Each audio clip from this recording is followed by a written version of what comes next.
Hello, my name is Bree Heaton, and I would like to tell you a story about the history of complex numbers.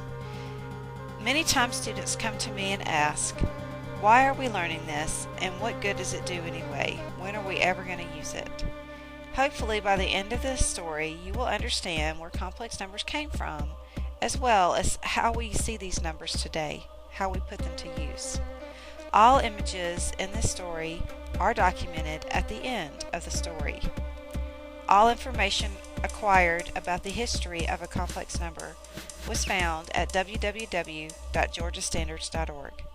I hope that you enjoy and learn a little bit today. A long time ago, in the year 75 AD, a man named Heron of Alexandria had a chance to take credit for discovering complex numbers.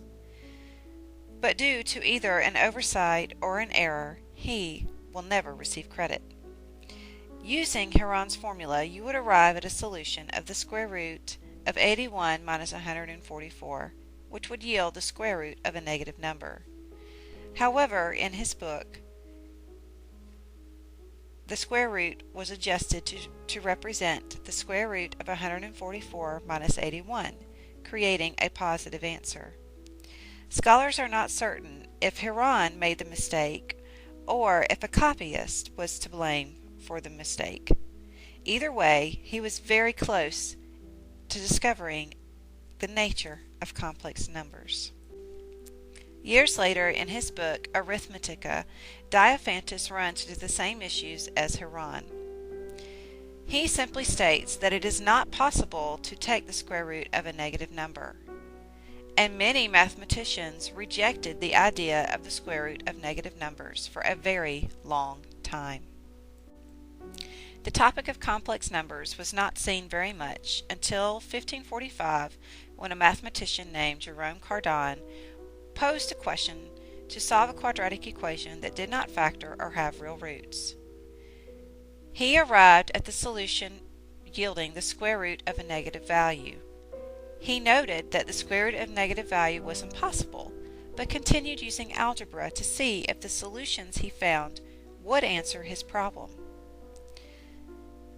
However, he found very little use in pursuing these types of values, and as such, he stopped working on complex numbers.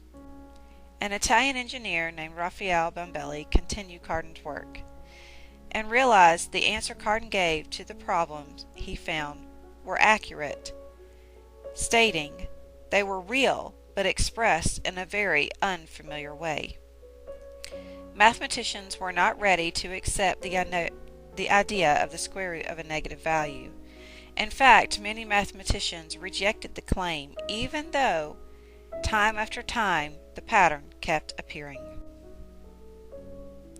René Descartes described such values as imaginary because he could not see a geometric representation for the square root of a negative number.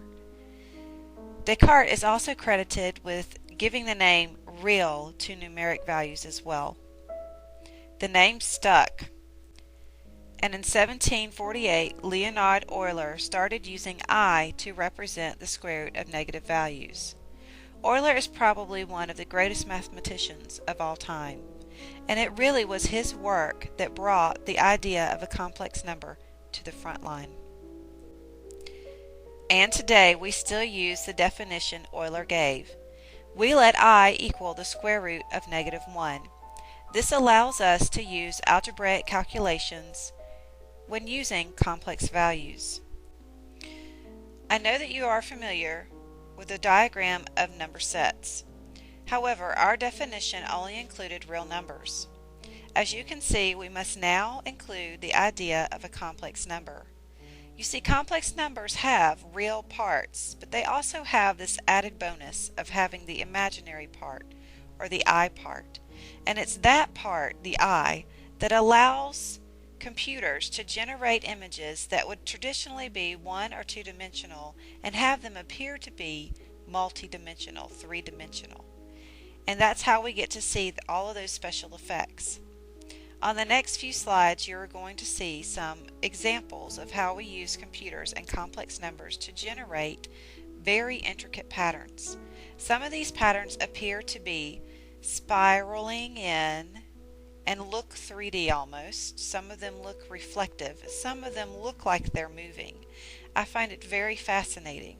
And when we come to the end of our unit, you are going to have a chance to create your own images from the computer using complex numbers.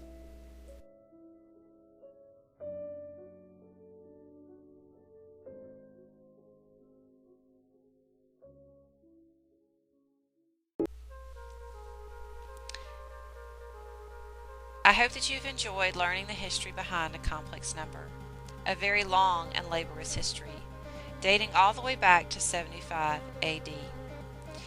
And I look forward to seeing the images that you guys are going to create throughout our unit. Thanks for listening. See you later.